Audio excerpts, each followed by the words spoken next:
What's going on, guys? How are you? This is Shocks. This is ShocksCapital FX YouTube channel. So guys, I hope you are doing well. I hope you are having a very profitable and wonderful week so far, and I hope you know what you are doing. You are trading what you see and everything. Today we are going to talk about 5 things to look for before taking a trade, before placing an entry. What do you look for? What do you look for? What do you want to see? You see, things like that. This is what we are going to talk about today in this video. So guys, if this is something you are looking forward to, or you have been waiting for, or something like that, just hit that like button, comment something in the comment box, and if you are new to the channel, welcome. This is Shocks. And so guys, 5 things to look for before taking a trade. So this is going to be one of those videos where you need to be writing down, to be taking some notes. So number 1, obviously, so what we are going to do, I'm going to explain the factors which you need to consider. Then at the end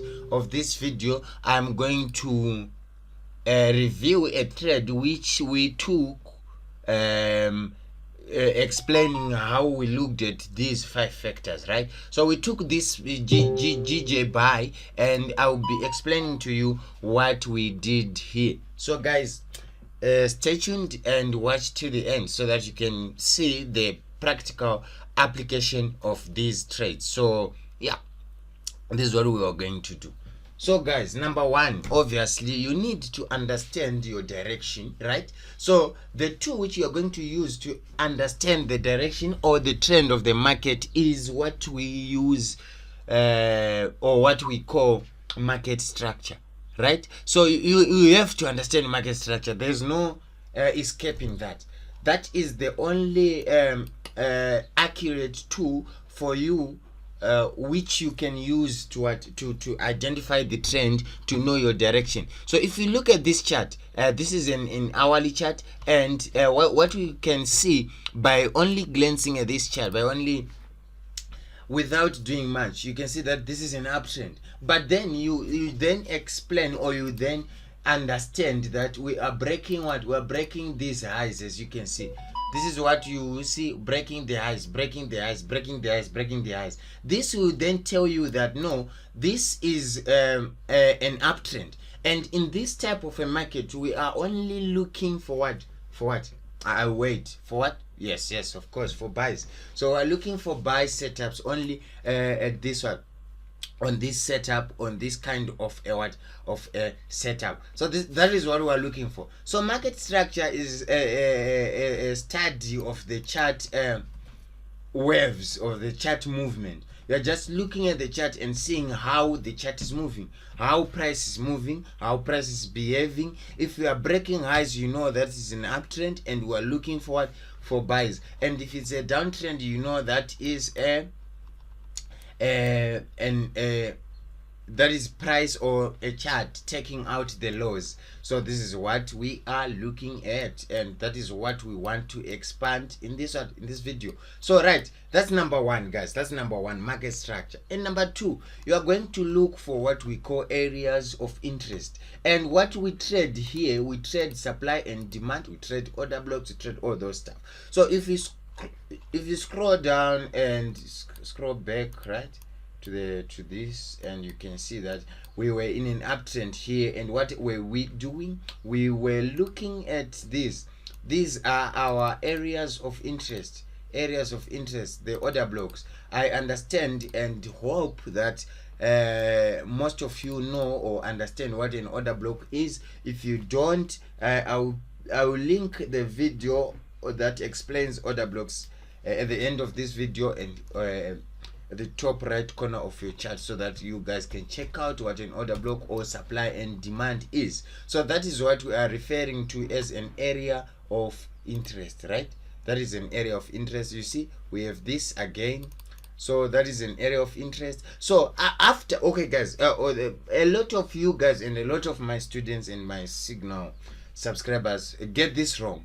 When I say an area of interest, they try to mark every area of interest, but what we are doing here is we have established that no, we are in an uptrend, we are going uptrend and something like that. So that is what we have established, right? So when you are marking then areas of interest, you are only interested in areas of interest that have something to do with the trend that you have established. We have established a bullish trend, so we are going to look for bullish areas of interest, right?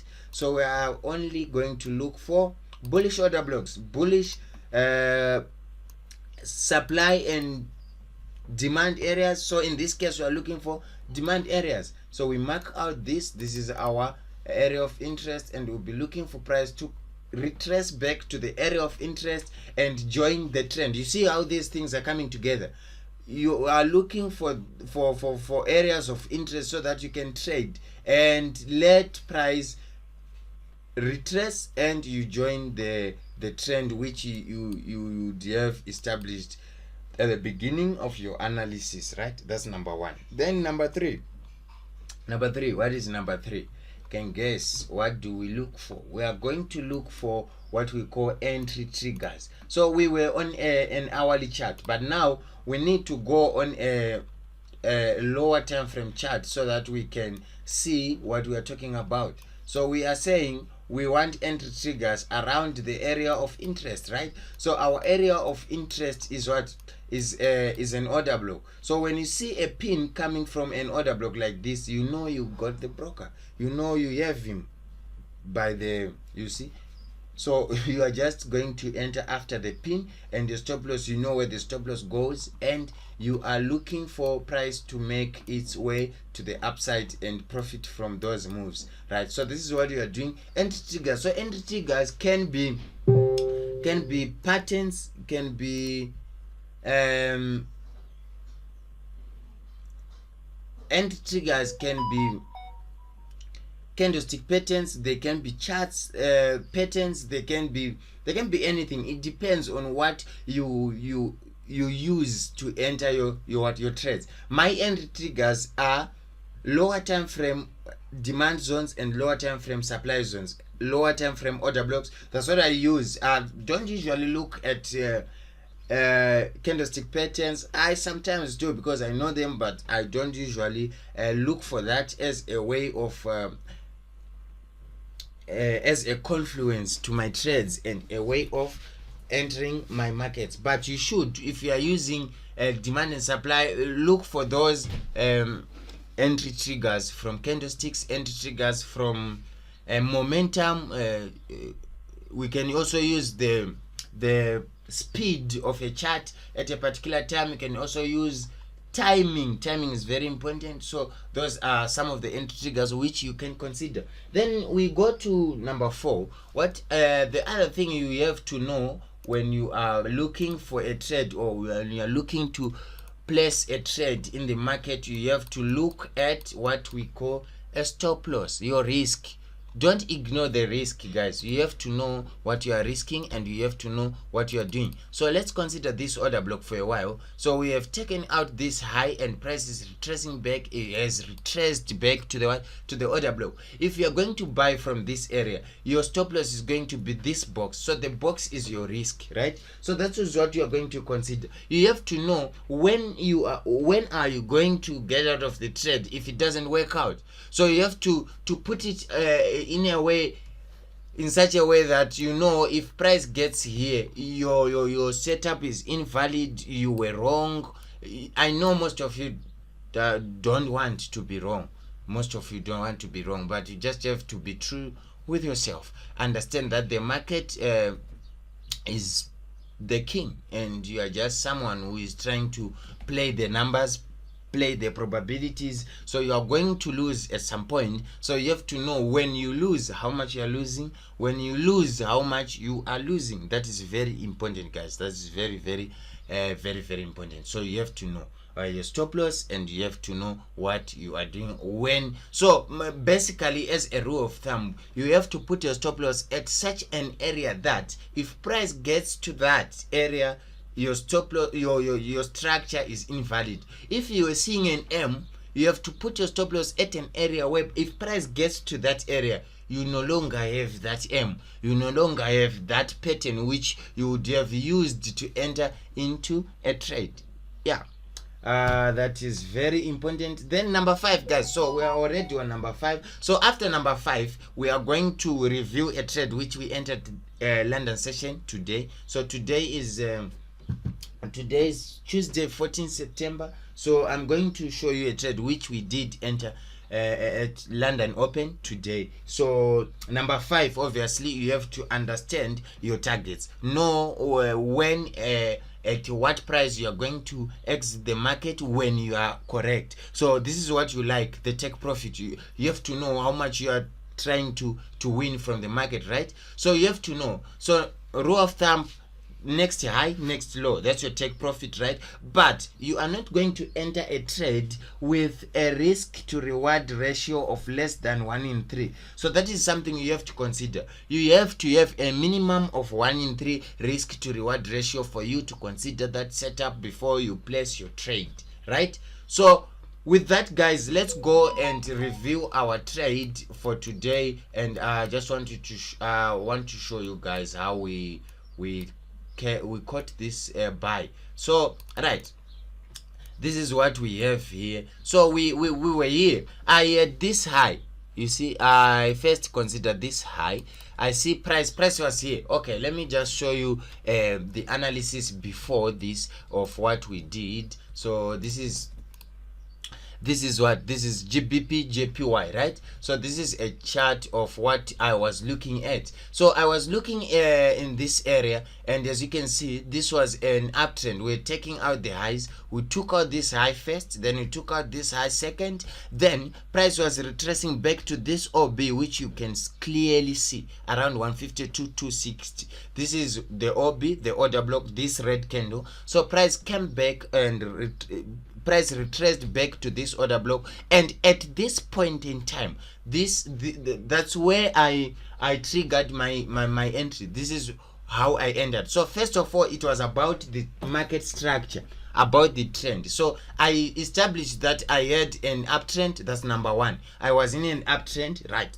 So this is how it looked like before I executed, right? So let's go to the number 2, area of interest. That is the order block. This order block, that was my area of interest. That's why I executed it, because I had market structure, area of interest, and the other 3 factors which I was explaining prior to this. So number 3, entry trigger. Entry trigger, I told you, is the lower time frame order block. Lower time frame order block. So if you go to 5 minutes, you will see that I had an order block or on M5, right? So this was my entry. So this was the OB which I was considering. So as soon as price got to the order block, I was in.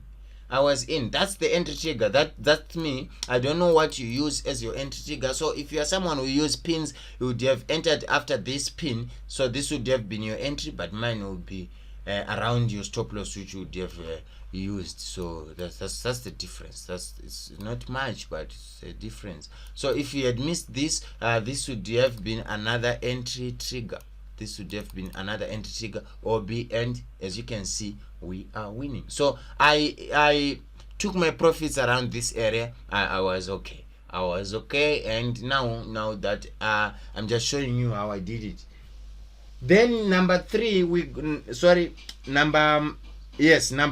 we go for stop loss area. So my stop loss is this box. So the box is my stop loss area. Obviously I was going for 1 in 5. So I got 5%, risked 1%, and that's it. That was it for me. That is how I traded this. Then we go to risk to reward ratio. So if we go to H1, you will see that we had this high which I marked here. So that was my take profit. I entered here, my take profit was this high, and I don't care if price continues to go up. I am out. I won, and that's it for me. And I'm okay. So this is how you look at price before you enter. This is what you look for before you execute, guys. So guys, this has been very wonderful. Having new year. I hope you got something, and I hope you continue trading what you see. Guys, continue winning. I'm Shocks, and I'm out.